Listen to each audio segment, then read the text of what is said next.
Hello everyone, welcome to CashcroftTV. My name is Kalen Ashcroft. Thank you very much for watching this episode of Ages of Empires, where we will be going through all the major world empires throughout history.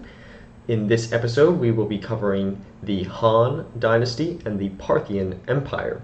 As well, from each empire, we will highlight two significant leaders, or one leader from each empire, and to learn a bit more about leadership and as well about their respective empires. In this episode, we will have Liu Bang from the Han Dynasty and Mithridates, the first of the Parthian Empire. I'd like to make a quick note as well, my apologies in advance for my pronunciation of certain words, and I apologize for my pronunciation in the past. Some people have been kind to note where I've made errors in pronunciation, and I appreciate that. I think that's helpful for other people too who are viewing this to get the proper pronunciation, and for myself to learn. I will endeavor to do better. But nonetheless, in my defense, I had this conversation once with my father when I was younger because I used to pronounce a lot of words incorrectly, and I guess it's probably a duty of a parent to correct the child. But I came across this idea that maybe it's not such a bad thing when somebody pronounces a word wrong, because it means they had read it on paper, or they had read it, maybe now in modern day, read it electronically, but nonetheless they read it, whereas somebody who pronounces something wrong, they necessarily had to have heard it. So I think it's at least an indication that somebody reads. That doesn't mean somebody who hears something orally had not read it as well, but I just think it's a certain defense. It's not sufficient. I will endeavor to be better, but I apologize for any mispronunciations I might make. So without further ado, we will begin with the first empire and the first leader. So, the rise and fall of the Han Dynasty from the period of approximately 202 BCE to 220 CE. That's Common Era, before Common Era, and Common Era, respectively. So, starting with the early years and foundation, from 200 and about 2 BCE to 9 CE. The Qin Dynasty, that's Xin Dynasty interlude period, was from the period that came before, so the founding of the Han Dynasty. So after the collapse of the Qin, or the Qin Dynasty, that's Qin Dynasty, China was plunged into a period of chaos known as the Chu-Han contention. In 206 BCE, Liu Bang, a former commoner turned rebel leader, emerged victorious, marking the beginning of the Han Dynasty. So we have covered the Qin Dynasty, the Xin, and the Xin Dynasty. So the Han Dynasty is the most recent one we are covering. It's considered the second officially imperial dynasty, in that they were considered necessarily an empire, or ruled over larger portions of people. Some of the earlier dynasties, such as the Xia dynasty, which we covered first, are also semi-mythological. So we're starting to get close to modernity here. So, but the thing to note is that after the Xin dynasty came the Han dynasty, and there was this Chu-Han contention period in between two. So sort of this is not the Warring States period, but sort of a Warring States-like period. So Liu Bang, who we will highlight later, also known as Emperor Gaozu, who reigned from 202 to 195 BCE. Liu Bang established the Western Han Dynasty and adopted policies to restore order, reduce centralization, and promote Confucianism. He moved the capital to Chang'an, which is in modern-day Xi'an.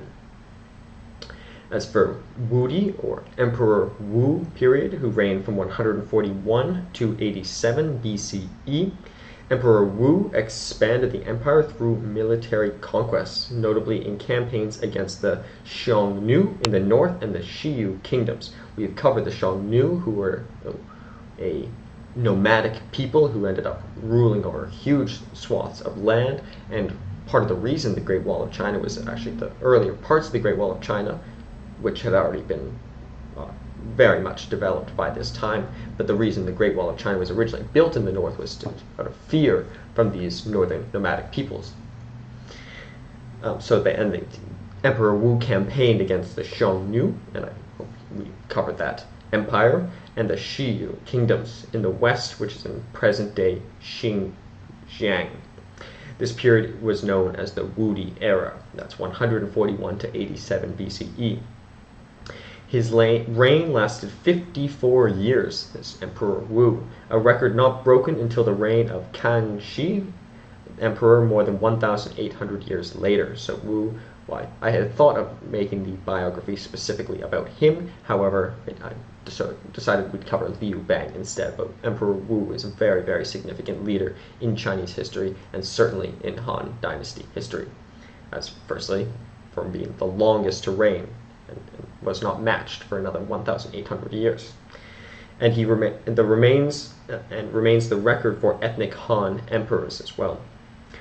His reign resulted in a vast expansion of geopolitical influence for Chinese civilization, and the development of a strong centralized state via government policies, economic reorganization, and promotion of a hybrid legalist Confucian doctrine. So a legalist society, which is sort of almost in the civil law tradition, just creating many, many laws, perhaps excessively. In the field of historical, social, and cultural studies, Emperor Wu is known for his religious innovations and patronage of the poetic and musical arts as well, including the development of the Imperial Music Bureau into a prestigious entity. It was also during his reign that cultural contact with Western Eurasia was greatly increased, directly and indirectly. So far the empires, in China that we've covered had not too much contact with the the West, whereas there was a lot of action going on in the West, such as the Assyrians, the Babylonians, the Egyptians, and many of which interacted with each other. But up until sort of even during this time, China's state remained somewhat distinct. Moving to prosperity period and expansion from 87 BCE to 9 CE. As for the Silk Road and cultural exchange, the Han Dynasty played a pivotal role in the development of the Silk Road, which was closely connected with the Parthian Empire, which we'll cover too, facilitating trade and cultural exchange between China, Central Asia, and the Roman Empire. And actually, technically, it should be the Roman Republic before it became an empire in the CE period with Julius Caesar. Confucianism and civil service system. Confucianism became the state philosophy, and a civil service system based on Confucian ideals was established, which would play a crucial role in the governance for centuries. So a very centralized bureaucratic state. As for Wang Meng and the Xin Dynasty from the 9 to 25 CE. So this is a period, sort of a breakup in the period of the Han Dynasty. Wang Meng, a high-ranking official, usurped the throne and briefly established the Xin Dynasty. His reforms, such as land redistribution, ultimately led to social unrest and his downfall.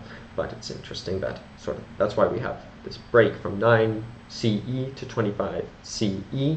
There was a intermediate dynasty, the Xin Dynasty of Wang Meng. As for the later Han Dynasty, also known as the Eastern Han Dynasty, so the period from 202 BCE to 9 CE is considered the Western Han Dynasty, and from 25 to 220 CE is considered the Eastern Han Dynasty. And they're divided by the Xin Dynasty. So the later Han Dynasty and decline, restoration of the Han Dynasty in 25 CE. After the collapse of the Xin Dynasty, the Han Dynasty was restored, known as the Eastern Han. The capital was moved to Luoyang. As for the Yellow Turban Rebellion from 184 to 205 CE, a peasant uprising led by the Yellow Turbans challenged Han rule, revealing underlying economic and social issues. The rebellion was eventually suppressed, but it weakened the dynasty. So internal strife seems to be a much larger cause than external pressures as relative to other empires. As for warlords and factionalism, by the 2nd century CE, the central authority of the Han Dynasty began to erode. Powerful warlords gained control over vast territories, leading to fragmentation and factionalism. So the end of the Han Dynasty in 220 CE. The Han Dynasty formally ended when the warlord Cao Cao's son, Cao Pi, forced Emperor Xian to abdicate, establishing the Wei Dynasty and marking the beginning of the Three Kingdoms period, which we will cover soon in another episode.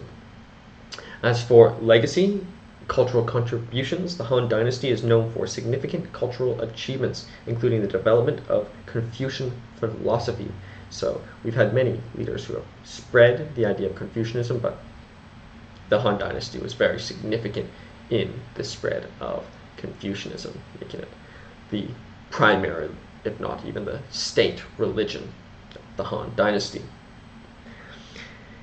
The establishment of a civil service system as well was unique or particularly relevant in the Han Dynasty, and advancements in science, technology, and literature were also significant during this period. As for political influence, the concept of centralized bureaucracy and Confucian governance became foundational principles in Chinese political thought, shaping subsequent dynasties, as we shall cover in following episodes. As for territorial expansion, the Han Dynasty's territorial expansion solidified China's borders and established a foundation for future dynasties. It's the largest Chinese dynasty we've covered to date. In fact, one of the largest dynasties generally that we've covered. As for historical records, Sima Qian's records of the Grand Historian, or Shi, provided a comprehensive account of Chinese history up to the Han Dynasty, influencing subsequent Chinese historiography. So also important that they were writing significantly, and thanks to these individuals, we have records. Thus, the Han Dynasty remains one of the most influential periods in Chinese history, and its cultural, political, and administrative legacy continue to shape China to this day. Now we will discuss Liu Bang as probably maybe the most significant leader. Him and Emperor Wu are probably the two foremost or most referenced leaders of the Han Dynasty, both having to come from the Western Han Dynasty. So biography of the Emperor Liu from 256 BCE to 195 BCE. Liu Bang was the founder and first emperor of the Han Dynasty, one of the most important and long-lasting dynasties in Chinese history. Therefore, we seek to find a detailed background of his life to learn more about him and his respective empire, the Han Dynasty.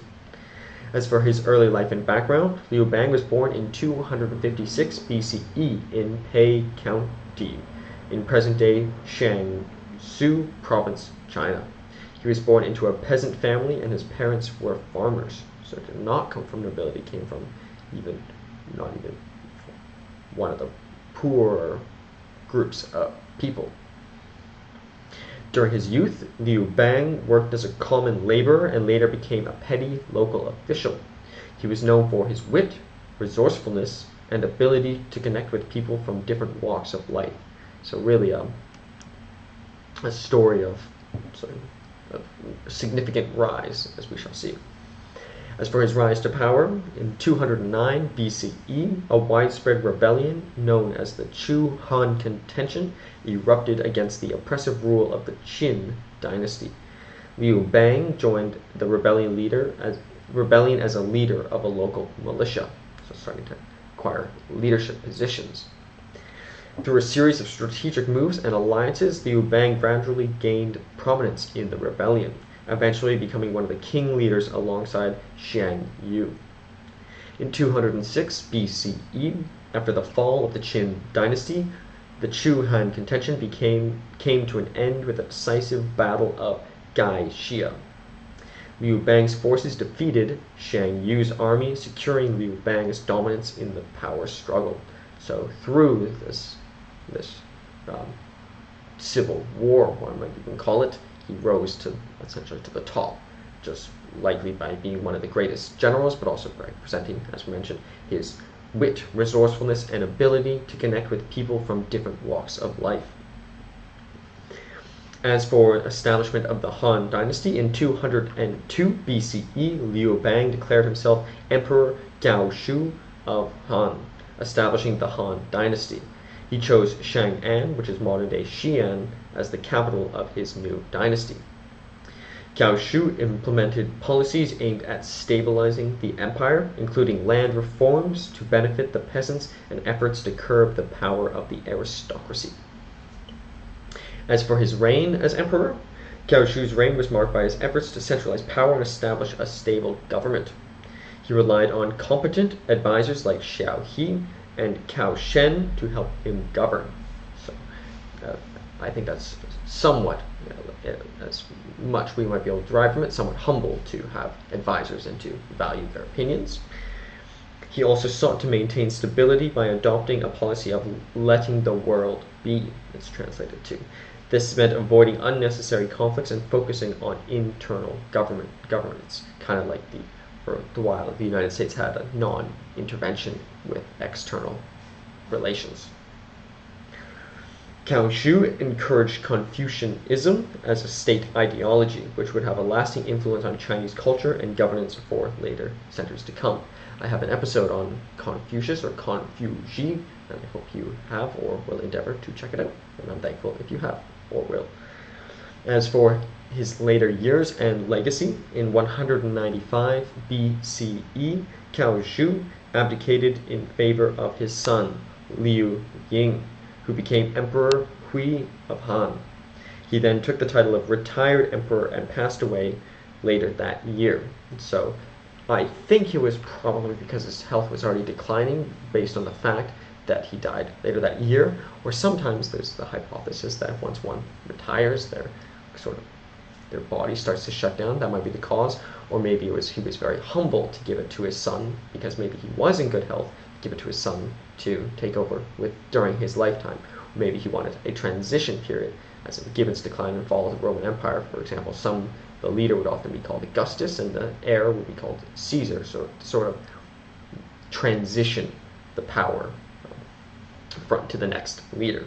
It's hard to derive the exact take, but there are a few hypotheses we can derive from it, and perhaps a couple lessons we can consider, which are: was he humble in transitioning the power? At least there was an overlap of 1 year, at least to support his son, but maybe it was just his ill health and maybe he had to. But nonetheless, the reign of his son was successful, or at least not so successful that it was defeated, as we saw in the Xin period, from 9 CE to 25 CE. Liu Bang's reign and establishment of the Han Dynasty had a profound and lasting impact on Chinese history.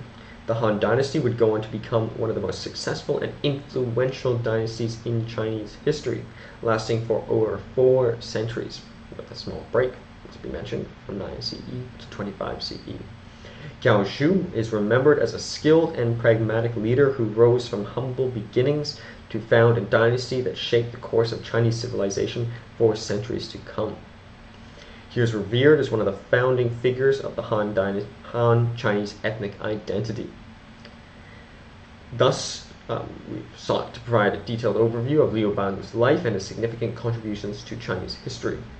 It must be noted that while efforts have been made to provide accurate and factual information, some details are subject to historical interpretation, as I've endeavored to provide, but nonetheless open to any comments anyone might have.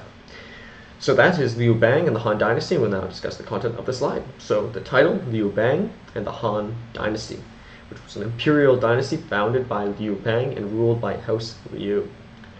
Significant leader, Gaoshu, or Liu Bang. Empire, Han, or Han. It's Han, I believe.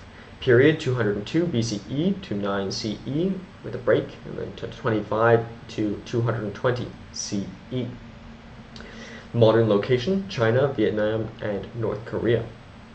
Million square kilometers, 6, which was a peak at 50 BCE of the Western Han Dynasty, and 6.5 in 100 CE of the Eastern Han peak. So the Eastern Han was actually, even for a period, larger than the Western period. in the equivalent of million square miles, that's 2.3 on the 50 BCE of the Western Han Peak, or 2.5 in the 100 CE Eastern Han Peak. This amounts to, at its peak, 4.82% of the world, which is a huge number, especially we've considered many great empires, but this is, in terms of territorial extent, one of the largest we've covered so far. There were those such as the Babylonian Empire. Capital city, Chang'an, established by Liu Bang from 206 BCE to 9 CE, and as well from 100 to 195 CE. Liu Yang from 23 to 190 CE, and as well in 196 CE. And Xu Chang in 196, or from 196 to 220 CE. So capital changed quite a bit over periods, but nonetheless it's a long history too, so over hundreds of years it changed. Government was a monarchy. Common languages was Old Chinese, which supposedly those such as Mandarin and Cantonese are descendants of. Religion, Chinese folk religion, Taoism, and Buddhism. So we covered, you discussed Buddhism a lot, and as well Taoism in the History of Leaders of Thought series, which I hope you check out to learn a little bit about philosophy and religion. As for population, 57.7 million, which was likely the peak in 2 CE, which is actually interesting that that would have been during the break period. So that's interesting that that was likely the peak. But nonetheless, that's a very large number relative to the other empires, but relative to the population of China today, quite small. In terms of images, in the top left, we have an image of Liu Bang himself. To the right of that, we have a battle with the Hu barbarians. So you can see they battled on horseback, they had chariots, they had bows and arrows, and quite sophisticated bridges as well that they used. So really beautiful battle scene, I find. To the right, we have a woman and some dress that likely was worn at the time. Below that, there is a banquet image, so showing that something that is certainly true for this empire, but isn't necessarily true for some of the other empires. Some of the empires, such as the nomadics, some of the nomadic empires were less focused on luxury and recreation, but the Han Dynasty really did. Lots of the images are associated with banquets and festivals, so they did have, and lots of arts. For example, the establishment by Wu of the Imperial Music Conservatory, so valued the arts as well, despite being a very legalist and centralized state. Below that, we have a watchtower. It's hard to see, maybe if you're able to zoom in, but there's thousands of bricks, so it's very impressive architecture. To the left of that is a fragment of Xinping, which is the stone classics. There are 5 stone classics, and they're sort of one of the earliest sources of Confucianism. And it's just showed how much they valued, I guess, the ideas to write it on such a heavy, nice rock or stone. In terms of additional information, it was preceded by the Qin Dynasty as well as the 18 Kingdoms. It was succeeded by Cao Wei, Shu Han, and as well Eastern Wu.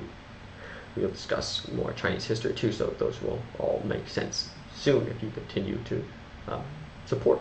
And if you've already seen them, well then, thank you. To the right, historical era, Xiang Yu was appointed Liu Bang as king of Han in 206 BCE. The Battle of Kaixia, which Liu Bang was proclaimed emperor in 202 BCE. The Qin Dynasty reigned from 9 to 23 CE, and the abdication to Cao Wei in 220 AD. Above that, government monarchy, list of emperors from 202 to 195. The first Emperor Cao Shu, also known as Liu Bang, 141 to 87 BCE. So some of these are missing, as we can see. So they're significant leaders. Emperor Wu, as mentioned, the longest ruling Han emperor. 74 to 84 BCE, Emperor Xuan. Pardon me for my pronunciation, I believe I got that one right. 25 to 57 CE, Emperor Guangwu. And 189 to 220 CE, Emperor Xian. Up and in the top right, we have a map of the Han Dynasty, and we can see a huge territorial extent. So that is Liu Bang and the Han Dynasty, and we'll discuss the leader a bit more in the comparison after covering the Parthian Empire. So we referenced the Parthian Empire many times in reference to other empires, but now we get to dedicate some time to it specifically. So rise of the Parthian Empire, starting with the Seleucid Empire and rebellion from 247 to 238 BCE. The Parthian Empire emerged from the eastern provinces of the Seleucid Empire, which was established by Alexander the Great's general Seleucus I Nicator. So after the fall of Alexander the Great's empire, or the Macedonian Empire, which we have covered, and I hope you endeavor to check out. Philip the Great is also Philip II, pardon me, is one very important to study as well, and we have a biography of him.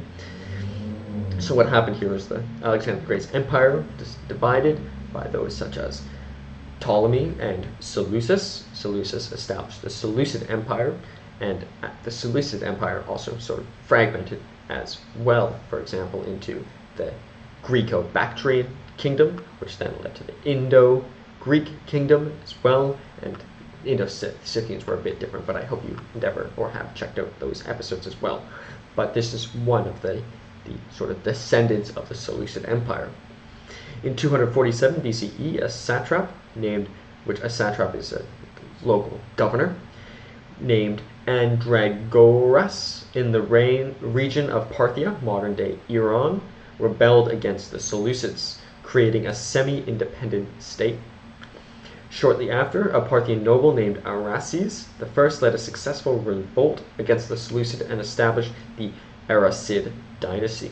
So we can also call the Parthian Empire the Aracid Empire.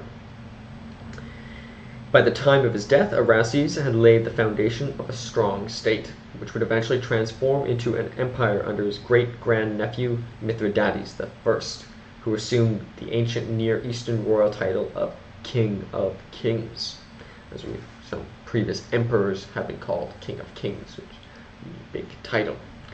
Arases was succeeded by his son Arases II and established the Aracid Empire. Therefore, it's often called the Aracid Dynasty. At its height, the Parthian Empire stretched from the northern reaches of the Euphrates in what is now central eastern Turkey to present-day Afghanistan and western Pakistan. The empire, located on the Silk Road trade route between the Roman Empire and the Mediterranean basin and the Han Dynasty of China, which we covered earlier in this episode, became a center of trade and commerce. So, as we noted, there was interactions between the Parthians and the Han Dynasty, even though to some extent, during a certain period, the Han Dynasty did want to have a they did not want to interact too much with their neighbors. They still interacted significantly through trade, and the Silk Road went really right through the Parthian Empire. So a very important region. So starting with its early expansion, under Arases I, the Parthians expanded their territory by incorporating neighboring regions. The capital of the Parthian Empire was initially Nisa, but it was later moved to Hekatompilos, which is modern-day Sharkumis.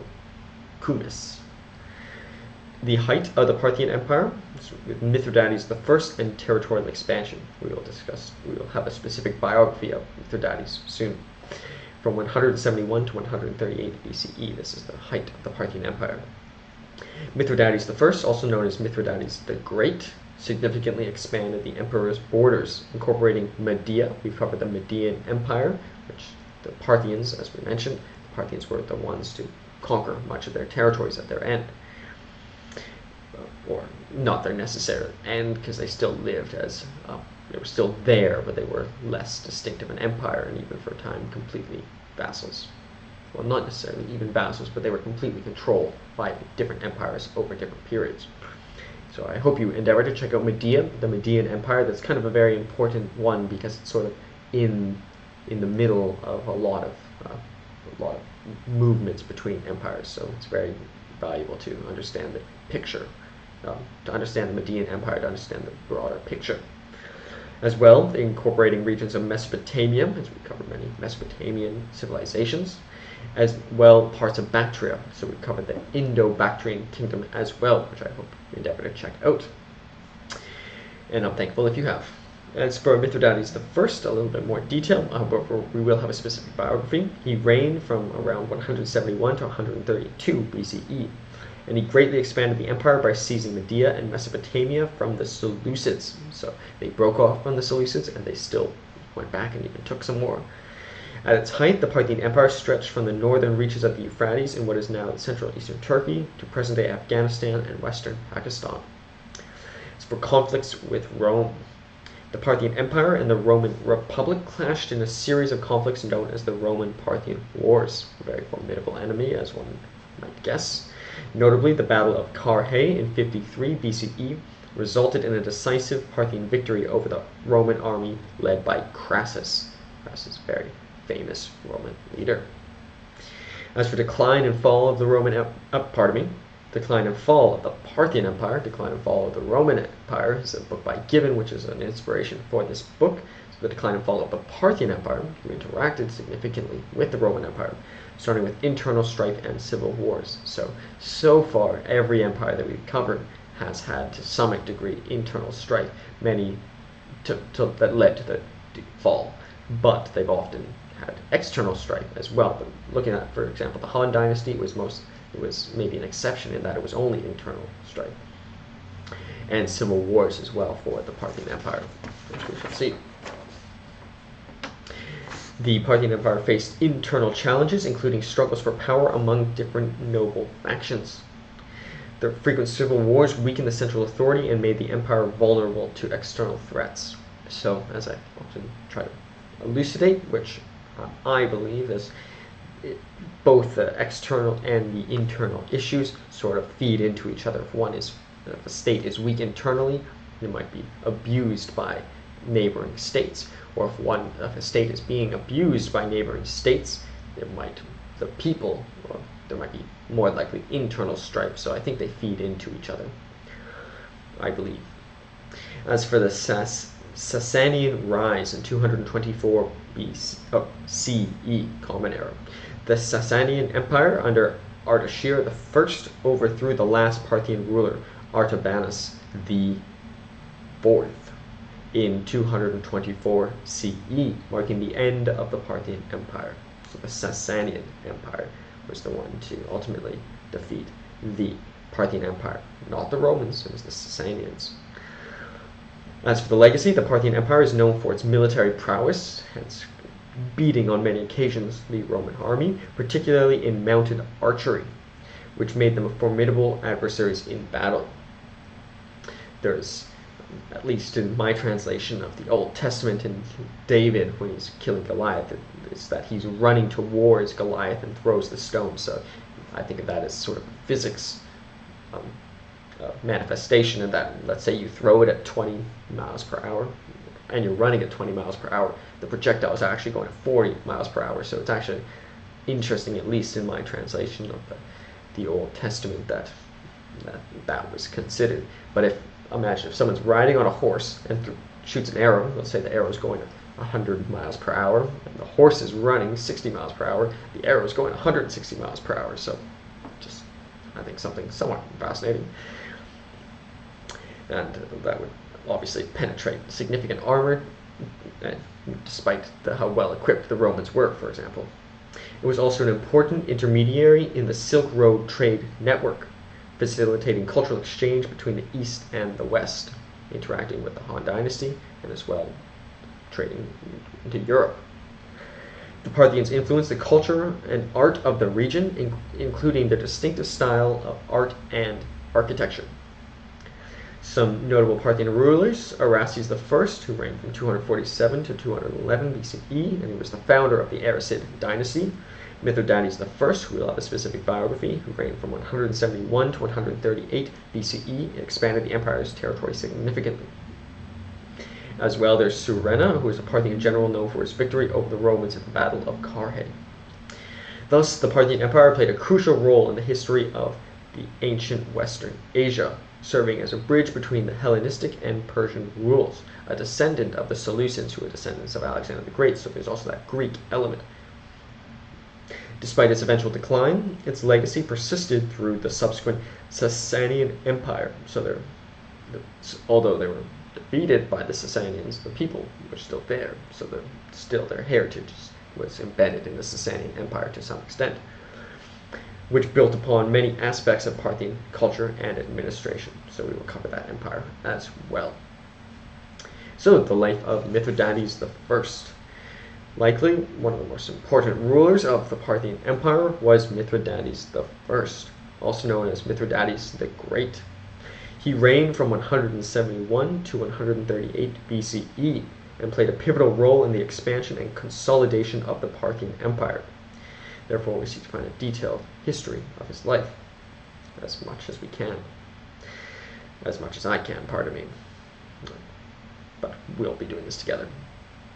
As for his early life and rise to power, with his birth and background, Mithridates was born into the Han Dynasty, the ruling family of the Parthian Empire in the 2nd century BCE, so he was of the royal family. He was likely born in the region of Parthia, which is modern-day Iran. It would make sense that he'd be born within his own dynasty, his own empire, his family's empire. As for his ascension to the throne, Mithridates I ascended to the Parthian throne in 171 BCE, succeeding his brother, Pease I.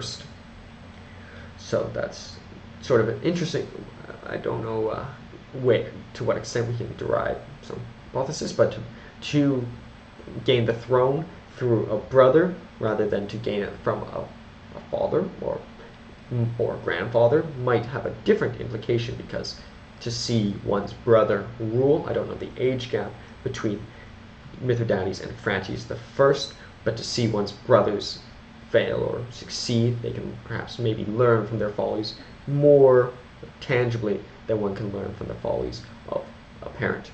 Just a hypothesis. That could completely be the opposite, but something I just thought of now. As for his achievements and reign, his territorial expansion, his conquest in Media, as we cover the Median Empire. One of Mithridates' early accomplishments was his conquest of Media, a neighboring region in the south of Parthia. This significantly expanded the empire's territorial holdings. So, as you mentioned, the Parthians were the most significant cause of the decline of the Medians. As for campaigns in Mesopotamia, Mithridates I extended Parthian control into Mesopotamia, gaining influence over important trade routes and further strengthening the empire's position in the region. So the Mesopotamian regions had been warring for centuries, maybe even millennium. One individual I do admire is Graham Hancock, and he sort of even has maybe even an alternative history that there may have been maybe civilizations before, perhaps some great floods, so but maybe even also the continental drift. Maybe it was not even Mesopotamia necessarily then, but nonetheless, there's Mesopotamia.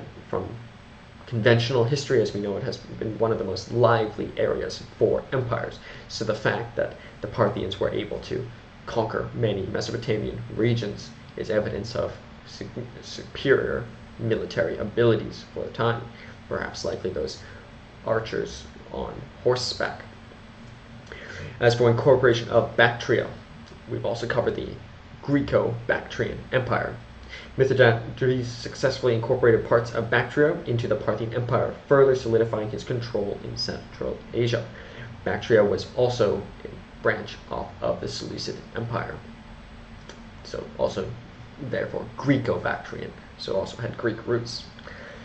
As for conflict with the Seleucids, wars with the Seleucid Empire, Mithridates I engaged in military campaigns against the Seleucid Empire.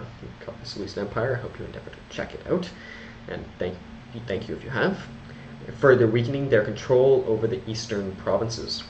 He first conquered Aurea, Margiana, and western Bactria from the Greco-Bactrians sometime around 163 to 155 BCE, and then waged war with the Seleucid Empire, conquering Media and Atropatene in 148 or 147 BCE. In 141 BCE, he conquered Babylonia and held an official investiture ceremony in Seleucia. The kingdoms of Elymas and Sharsini shortly afterwards became Parthian vassals.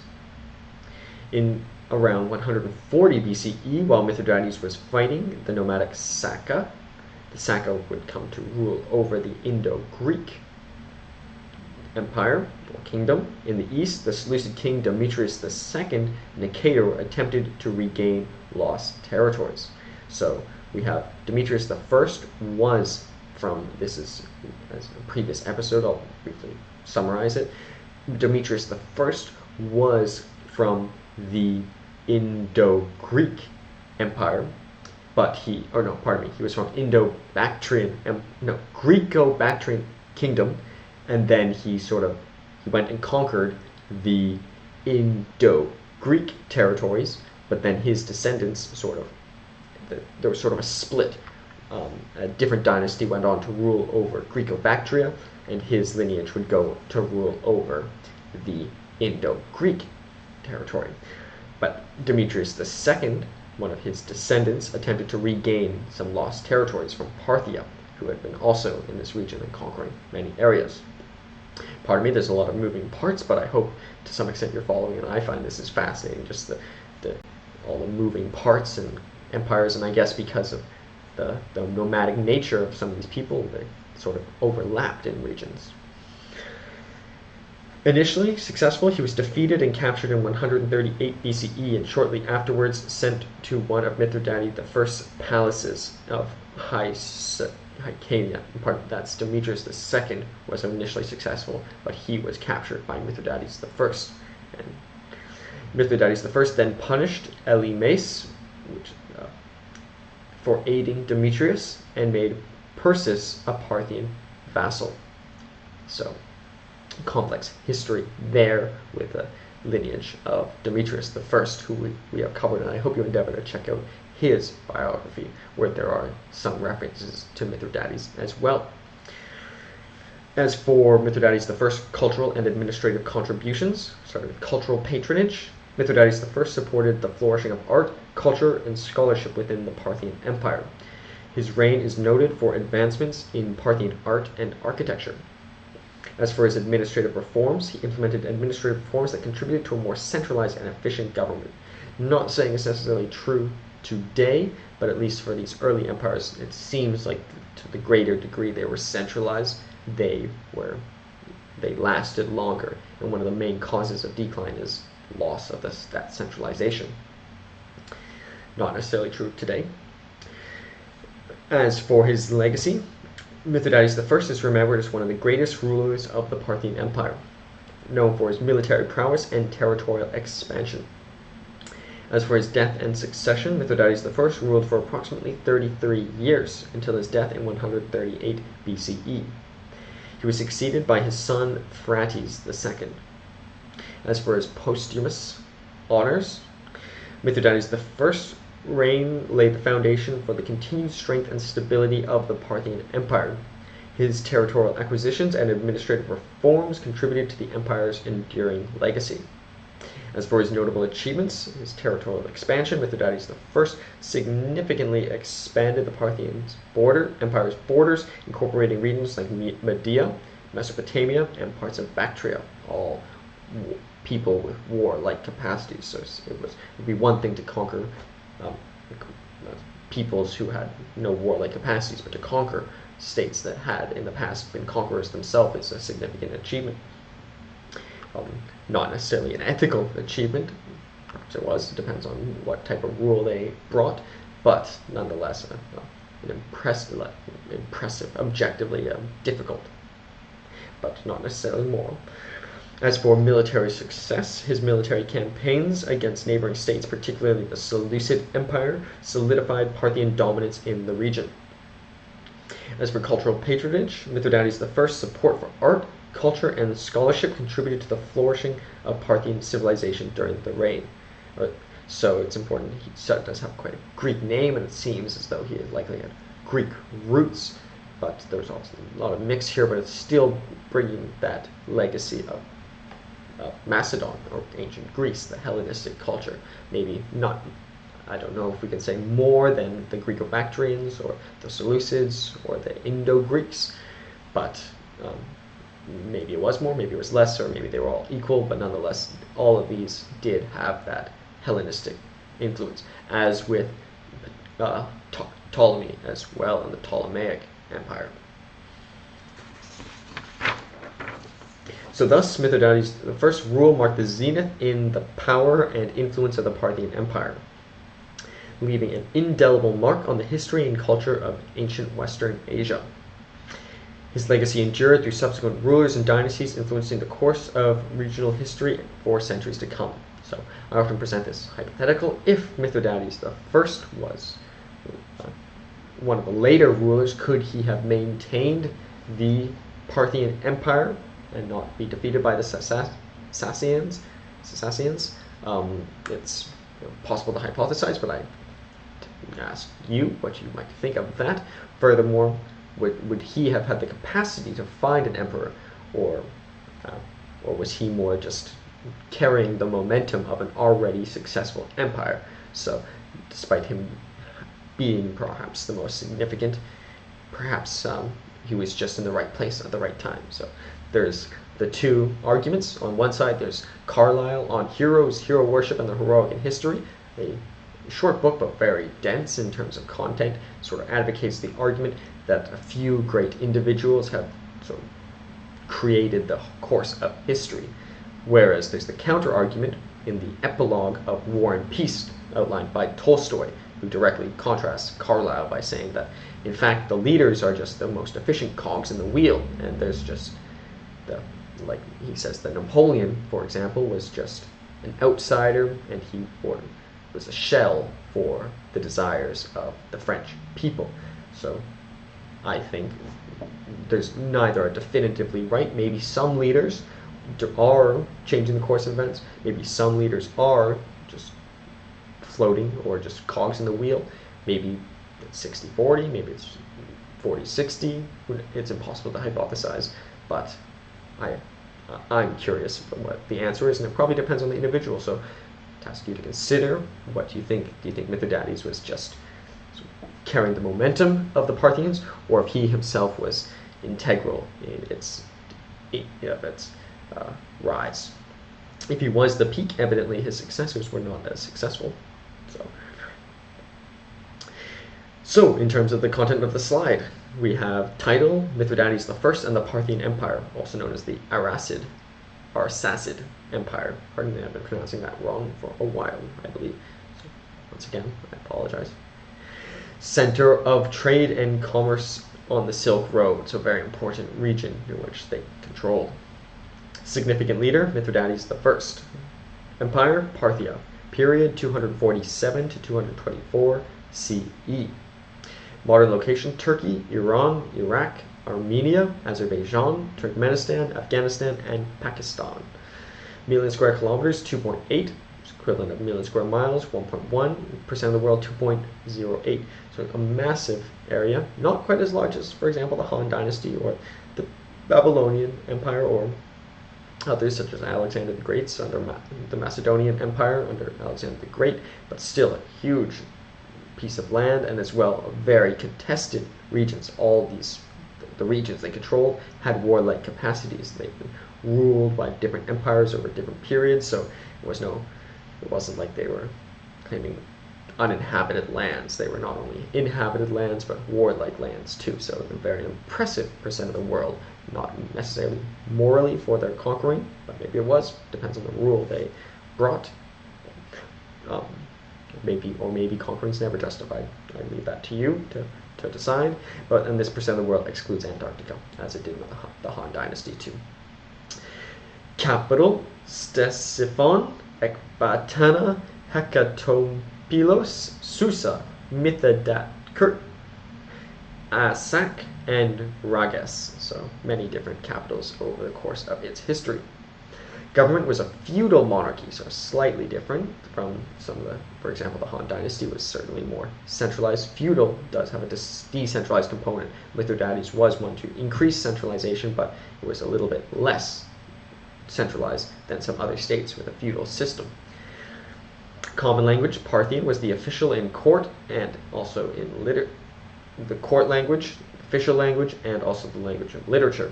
But Greek was also an official language, showing that Greek heritage from Alexander the Great and the Macedonian Empire as well, because it came from the Seleucid Empire, which was one of the successor states, and then it broke off with independence and then maintained that Greek. And it was likely some of the leading classes were of Greek descent. Religion, Zoroastrianism, fascinating religion that I'm learning more about each day, and it's particularly one book I'm reading, but nonetheless that was a key religion in this region. And Babylonian, ancient Babylonian religion.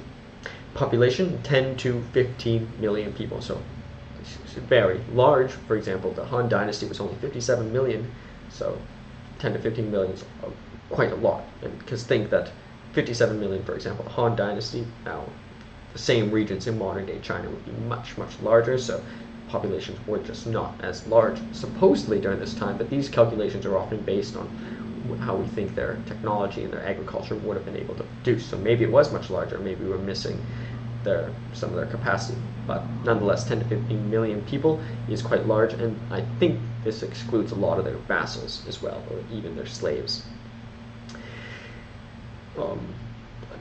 To confirm, I'm not necessarily sure they have slaves, but I think they had slaves to some extent, but don't quote me on that one, but that would be my guess. But at least they had vassals, that is certain, and the conquered people are not necessarily all included. That would be population of the necessary citizens. In the top left, we have an image of Mithridates I on a coin, as we can see, still Greek-like features.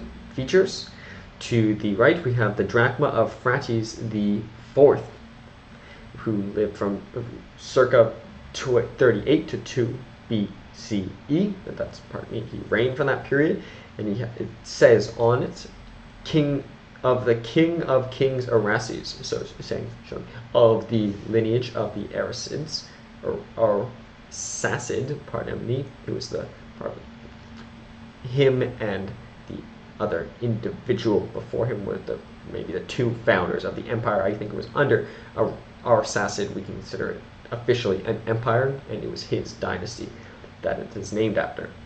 So this coin, once again, is from Phraates IV. Phraates II, for example, was Mithridates' son, so showing that they still had this legacy, because it says, of the king Arsaces,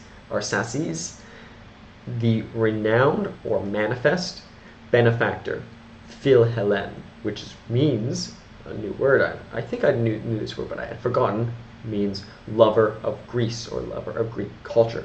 So a lot of just this little bit of text on this coin has a lot of takeaways. So we've got firstly connecting him to Arsaces, identifying him as the founder of the dynasty and the leaders of the Parthian Empire, but as well showing the lover of Philhellene, which is lover of Greece and culture, so showing that Greek heritage, so still connecting to the Hellenistic legacy from Alexander the Great, who conquered this region, collapsed into many different empires, such as the Seleucids. Then there's the War of Independence, then we have the Parthian Empire. This Greek influence still maintained itself, as we can see, at least up to 38 to 2 BCE, but likely throughout the whole course of the Parthian Empire to some extent.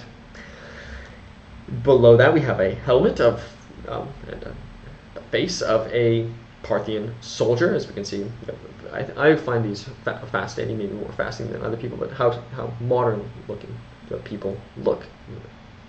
I think obviously people don't change too much over less than 2,000 years, but nonetheless it's interesting that they live such different lives, but they're physically quite similar. And their helmet is also quite sophisticated, showing that they were certainly capable to fight against the Romans. To the right we have an image which is on the famous Arch of Severus Septimus Severus, who was one of the more ruthless leaders of the Roman Empire. So in the Common Era period of Rome, covered extensively by Gibbon.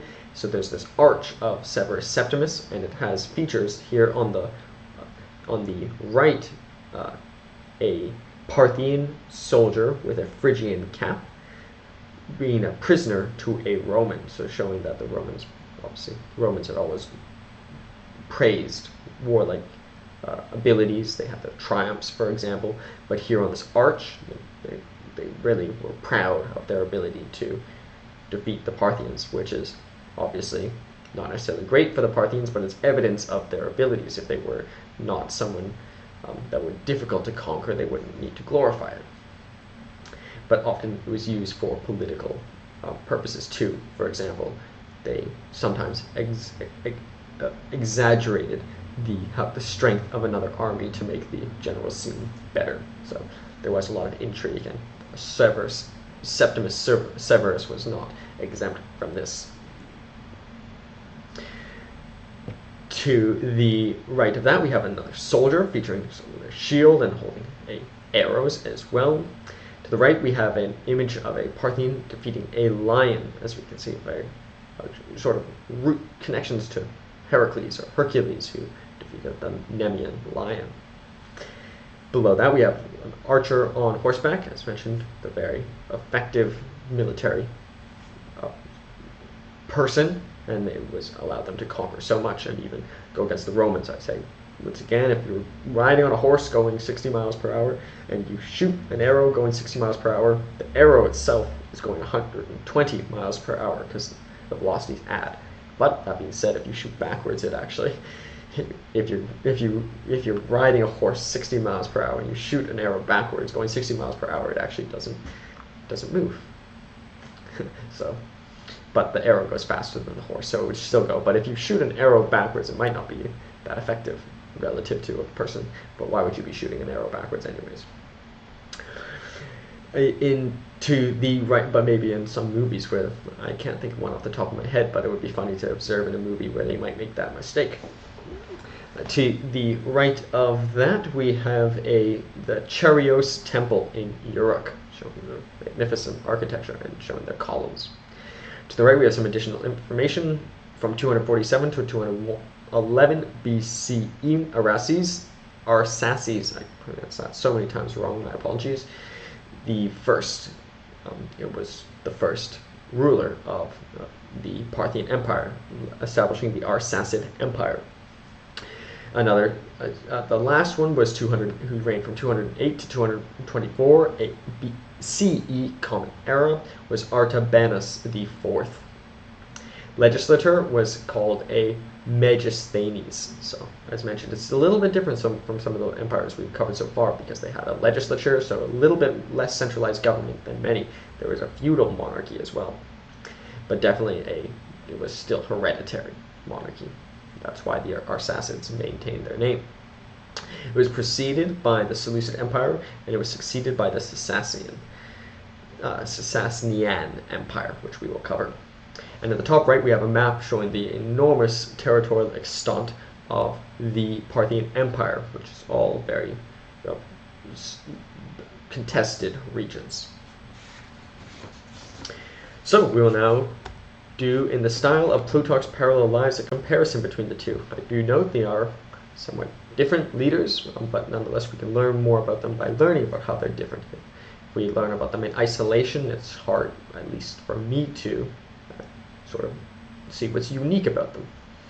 And Plutarch is probably one of my greatest inspirations, and that's all. Pretty much all my episodes are in the style of Plutarch's Parallel Lives. I hope you check out the Ancient Greek and Roman History series. I produced it quite a while ago at this point, so obviously more errors than I still make a lot of errors today. I don't make a lot of errors back then, but it's kind of fun to watch, and I think you can learn too.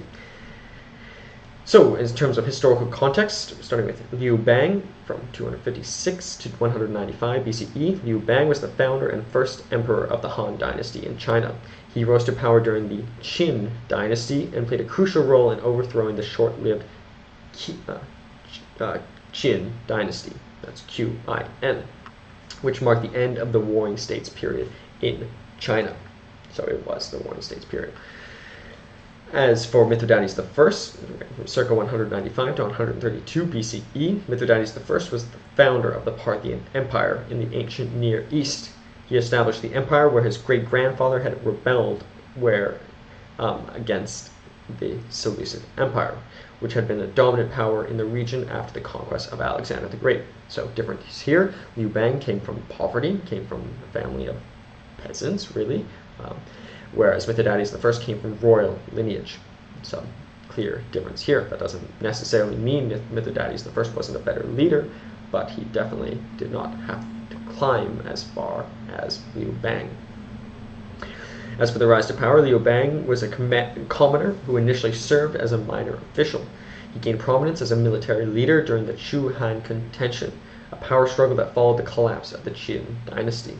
Eventually, he emerged victorious and established the Han Dynasty. As for Mithridates I, Mithridates was a prince of the Parthian noble house who rebelled against the Seleucid king. Antiochus IV was the leader they rebelled against. He successfully expelled the Seleucids from Parthian and proclaimed himself king, and marking the beginning of the Parthian Empire. So, a very different path to power for both of them. As for their territorial expansion, under Liu Bang's reign, the Han Dynasty expanded its territory significantly, consolidating control over a vast portion of China. His successors continued this trend, leading to one of the largest and most influential empires in Chinese history. Mithridates I focused on consolidating and expanding the Parthian Empire in the region corresponding to modern-day Iran, Iraq, and parts of Central Asia. He laid the foundation for the Parthian Empire's later expansion into the Near East, but it must be noted that Liu Bang was a great conqueror, but Mithridates I was the peak of success for the Parthian Empire. Not necessarily the peak in geographic extent, but one of their peaks in power. Whereas Liu Bang was maybe certainly not the peak, because it was at the start. So, but that doesn't necessarily mean if Liu Bang was, for example, a descendant, does that mean he could not have made the peak? Not necessarily. Does it mean Mithridates I could not have founded an empire? Not necessarily, but we can only base it on what they did do, not what they could have done. As for cultural impact, Liu Bang's reign was instrumental in shaping Chinese culture, governance, and administration. The Han Dynasty is often regarded as a foundational period in Chinese history, influencing subsequent dynasties and leaving a lasting cultural legacy.